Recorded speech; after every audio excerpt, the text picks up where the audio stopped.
오늘 사무엘하 20장 말씀을 통해서 말씀을 깨닫는 지혜와 응답받는 기도의 은총이 우리에게 넘치게 될 줄로 믿습니다. 사무엘하 20장은 우리가 시즌1에 잘 공부했습니다. 바로 세바의 반란 사건인데요. 이 세바의 반란 사건이 왜 일어났냐면 압살롬이라고 하는 아들이 반란을 일으켰죠. 그런데 그 반란이 평정이 잘 됩니다. 그리고 다윗이 왕궁으로 돌아옵니다. 근데 돌아오는 과정에서 그가 이 압살롬 사건을 충분히 회개하고 하나님과 관계가 회복된 게 아니라 정치적인 이유로 요압이라고 하는 장군이 압박을 가해서 그가 온전히 하나님과의 회개를 못한 상황에서 돌아오게 되죠. 그러면서 유다 지파를 등에 업고 들어오면서 유다와 이스라엘 10개 지파가 완전히 갈라집니다. 그래서 이스라엘 10개 지파가 그 불만을 세바에게 몰아주었고 그 세바가 반란을 일으켰는데, 이런 상황 속에서 이제 다윗이 더 힘들어지는 정치적 상황들이 찾아오게 되는 거죠. 우리가 참 아이러니한 것은 다윗은 정치적인 상황이 안 좋을 때 도리어 영적으로는 온전히 섭니다. 하나님을 붙잡는 거죠. 도망 다닐 때, 위기에 있을 때, 불안할 때, 반란이 일어났을 때, 그럴 때는 항상 하나님 편이에요. 그런데 그 문제가 해결되고 나면 다윗은 슬그머니 하나님을 떠나는 것을 보게 됩니다. 그게 진짜 위기인 거죠. 우리가 이 사무엘하 20장을 볼 때에도 과연 나는 위기 때에는 하나님을 붙잡고 있는데 그 문제가 해결되고 나서 평안할 때에는 슬그머니 하나님을 떠나고 있지는 않는가 돌아볼 필요가 있습니다. 오늘은 그 가운데서 이제 11절 말씀 보려고 하는데, 이 11절 말씀의 배경이 뭐냐면 다윗이 나라를 다시 한번 재편할 필요성을 느끼게 됩니다. 왜냐하면 지금 요압이 너무 많이 컸어요.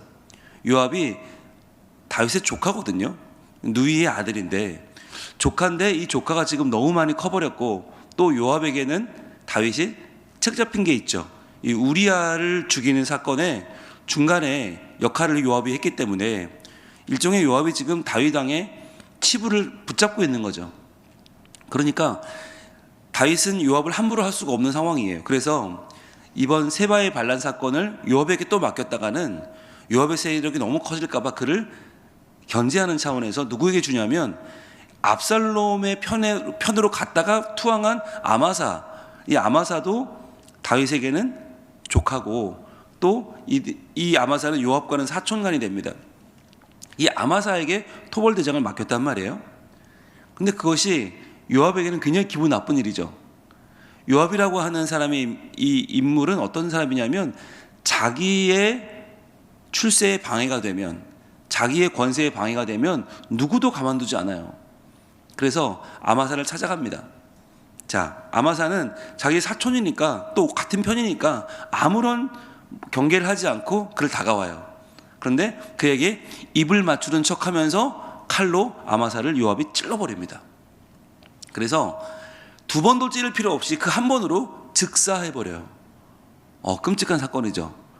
왕의 명령을 받은 대장군을 요압이 자기 마음대로 그 사촌간인데 칼로 죽여버립니다. 자, 그렇게 죽이고 나서 요압은 다시 한번 모든 구사권을 장악하고 자기의 세력을 공고히 하죠. 그때에 오늘 11절이 벌어지는 거예요. 오늘 11절 말씀 같이 보겠습니다. 시작. 요압의 청년 중 하나가 아마사 곁에 서서 이르되 요압을 좋아하는 자가 누구이며 요압을 따라 다윗을 위하는 자는 누구냐 하니. 자, 여기서 요압의 청년 중 하나는 바로 요압을 따라다니는 군인이죠. 요압의 부관쯤 되겠죠. 그 부관이 아마사 곁에 서서 이르되, 아마사는 이미 죽었습니다.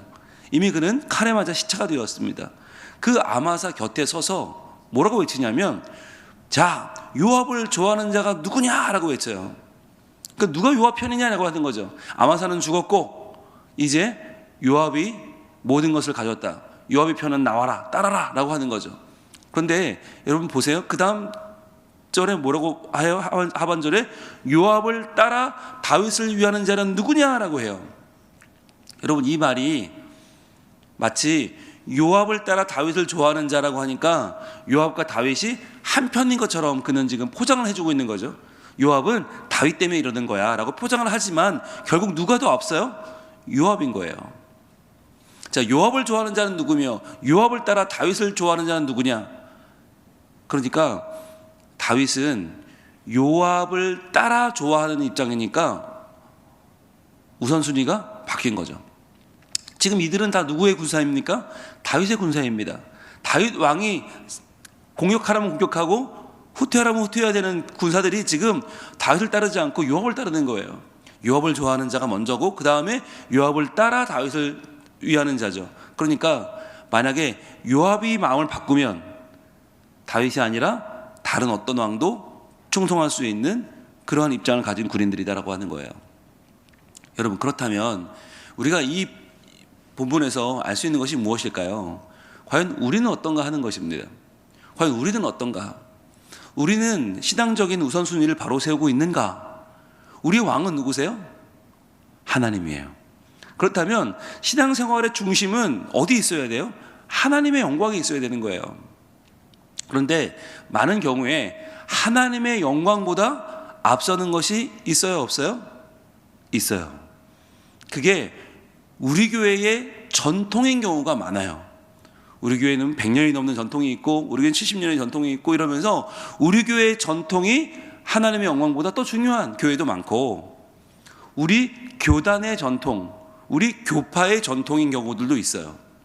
그게 우리 교단의 교리인 경우도 있고 그게 개인적으로 보자면 내가 몸담고 있는 사역인 경우도 많이 있어요. 그러니까 그 사역을 하지 않으면 마치 하나님이 영광받지 않는 것처럼 그 사역을 우리 교회가 하지 않으면 마치 하나님도 안 계신 것처럼 그렇게 말하는 분들이 의외로 많이 있습니다. 어떤 땐 여러분 예배도 하나님을 가리는 방도가 될 때가 있어요. 예배는 하나님을 높이는 행위인데 어떻게 그럴 수가 있죠? 네, 하나님의 영광보다 더 중요하게 생각하는 모든 것이 실은 하나님의 영광을 가리는 거예요. 어찌 보면 목회도 마찬가지입니다. 목회도 하나님께 영광 돌리지 않고 목회에서 목회자의 성향이나 목회자가 주도하는 바가 더 먼저가 되면 그 목회는 실은 하나님의 영광을 가리는 것이 되고 말죠. 여러분, 하나님을 가리는 것은 하나님 반대편에 서 있는 것들이 아닙니다. 하나님의 영광을 위하여 쓰임받는 것들이 잘못하면 하나님의 영광을 가리는 거예요. 그래서 그것이 나의 기도 생활일 수도 있고 나의 말씀 생활일 수도 있고 나의 교회 부서 사역일 수도 있다고 하는 것을 분명히 기억하시길 바라요. 내가 하나님보다 중요하게 생각하는 것이 있는가? 그게 있을 수 있어요. 그러면 그것이 하나님보다 내게는 더 중요해져 버린, 하나님의 영광보다 내게는 더 우선적인 것이 되어버린 것이 될 수 있다는 거예요. 그래서 여러분, 설교자는 설교를 할 때, 설교를 준비할 때 항상 이 설교를 잘해야지라는 마음보다 뭘 가져야 됩니까? 하나님의 영광을 어떻게 드러낼 수 있는가를 먼저 고민해야 되는 거예요. 마찬가지 여러분도 예배를 잘 드려야지 보다 중요한 건 하나님께 영광을 드려야지예요. 그렇지 않으면 이 새벽에 나오는 게 나의 의의가 돼버려요. 이 새벽에 나와 기도했다고 하는 것이 오늘 나의 방패막이가 돼버려요. 나는 오늘 새벽에 나와 기도했으니까 오늘 하루쯤 내 맘대로 살아도 괜찮아 라고 하는 생각을 하게 될 수 있거든요. 그게 사람이거든요. 그래서 우리는 항상 신앙생활에 있어서 우선순위를 바르게 해야 된다. 요압을 따라 다윗을 위하는 게 아니에요. 다윗 왕의 왕권에 충성하는 군사들이 필요한 거예요. 마찬가지로 우리도 무엇을 따라 하나님이 아니라 오직 하나님의 영광이 최우선에 서야 한다는 것입니다. 자, 그러면 우리가 실생활을 살아가면서 요압 같은 사람을 만날까요? 안 만날까요? 우리가 다윗의 입장에서 요압을 만나요? 안 만나요? 만나요. 자기밖에 모르는 사람, 자기의 유익만을 추구하고 자기의 욕심만을 따르는 사람이 있단 말이에요. 아니, 나를 위해 일하는 사람이 자기가 영광을 다 가져가. 그런 경우 어떻게 해야 될까? 중간에서 영광을 가로채는 자들이 아주 많아요. 그러면 어떻게 그들을 대하면 좋을까? 보겠습니다. 시편 50편으로 갑니다. 시편 55편으로 갑니다. 시편 55편 20절에, 이 시편 55편은 다윗이 쓴 시편인데 그가 어떤 마음으로 썼을까라는 것을 한번 추측해 봅니다. 추측해 보면 아마 시편 55편 이 말씀은 요압을 떠올린 건 아닐까라고 해요. 요압을 떠올리고 쓴 건 아닐까. 시편 55편 20절 같이 읽어봅니다. 시작. 그는 손을 들어 자기와 화목한 자를 치고 그의 언약을 배반하였도다. 자, 바로 오늘 사무엘하 20장 11절의 사건을 보여주고 있는 거죠. 요압이 자기의 손을 들어서 자기와 화목한 자를 쳐요. 자, 아마사, 우리 사촌형이지만 왕이 나보다 아마사를 더 신뢰해? 그러면 내가 그 형을 죽여야지 라고 화목한 자를 치고 있고 그의 언약을 배반하였죠. 이제는 같은 편이 되었는데 무시하고 찔러버립니다. 바로 요압의 배신을 지금 20절이 보여주고 있는 겁니다.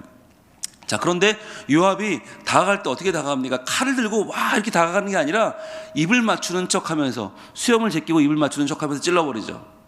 자, 그것을 21절은 이렇게 기록합니다.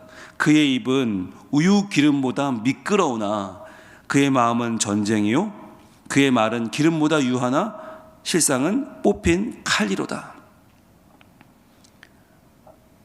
입을 맞추는 척하면서 칼로 그의 심장을 노리고 한 방에 찔러버리는 요압의 칼날을 지금 21절에 보여주고 있는 거죠. 겉으로는 정말 입에 혀처럼 굴면서, 겉으로는 다 해줄 것처럼 하면서 그의 마음속에는 전쟁이 들어있고 실상은 뽑힌 칼이에요. 그렇게 사람을 해하는 자를 우리는 주변에서 본단 말이죠. 겉으로 보면 멀쩡한데 속으로는 자기의 욕심만을 위해서 그 어떤 짓도 할 수 있는 사람을 만나요. 자, 그러면 어떻게 살아야 하는 거예요? 이런 사람 만나면 우리는 얼마나 힘들고 얼마나 괴롭고 얼마나 마음이 천길 만길 갈라집니까? 그리고 하나님 앞에서 우리는 과연 내가 저런 사람과 뭘 해야 됩니까? 어떻게 할 수 있겠습니까? 배신감을 느끼고 사람에 대한 실망감을 느끼고 좌절감을 느끼잖아요. 그런데 그때 22절 오늘 결론은 이렇게 말씀합니다. 같이 읽습니다. 시작. 내 짐을 여호와께 맡기라. 그가 너를 붙드시고 의인의 요동함을 영원히 허락하지 아니하시리로다. 아멘. 저는 이 말씀을 참 좋아해요.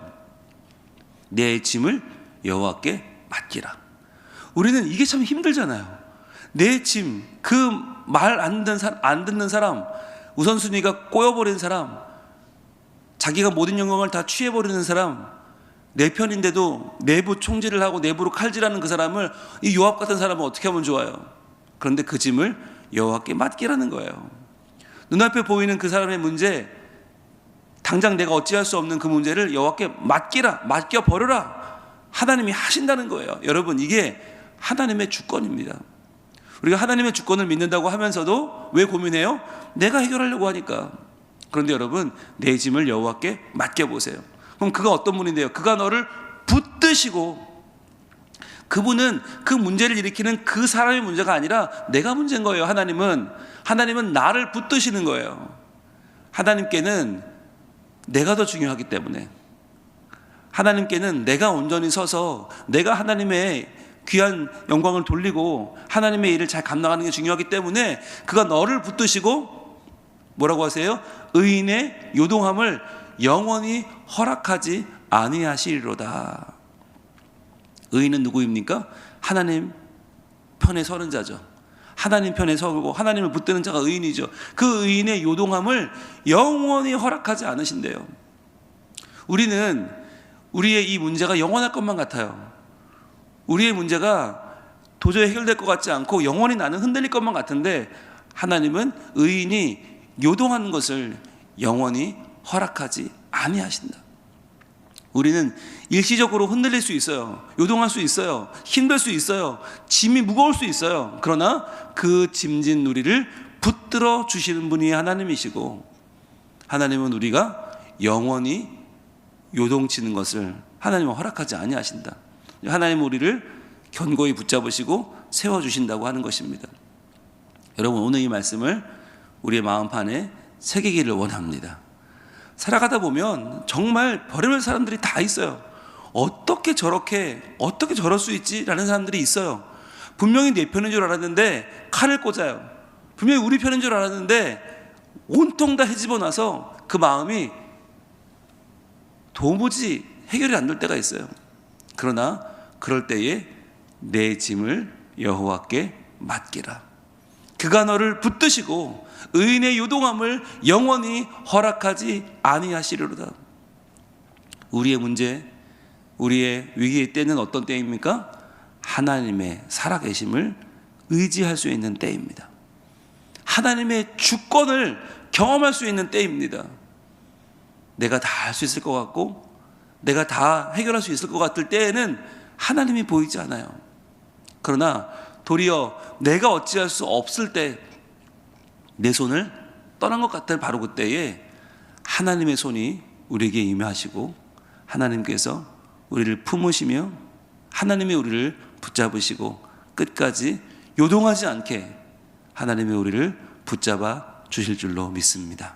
기도하겠습니다. 하나님,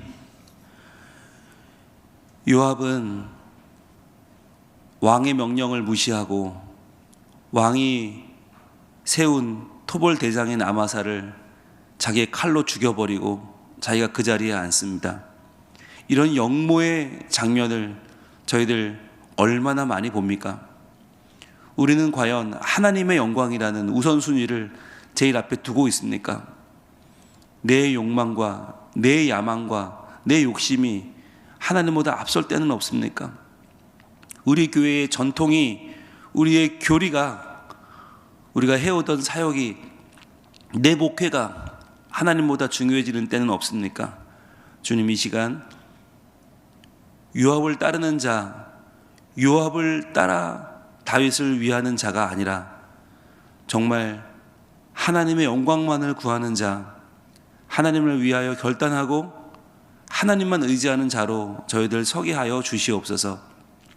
그리하여 하나님께 모든 짐을 맡기고 하나님께 붙들림 바 되어 의인이 요동하는 것을 영원히 허락지 아니하시는 하나님을 다시 한번 우리 마음판에 새기고 하나님을 모시고 하나님만 높이며 살아가는 우리 성민 가족들 다 되게 하여 주시옵소서. 예수님 이름으로 기도합니다.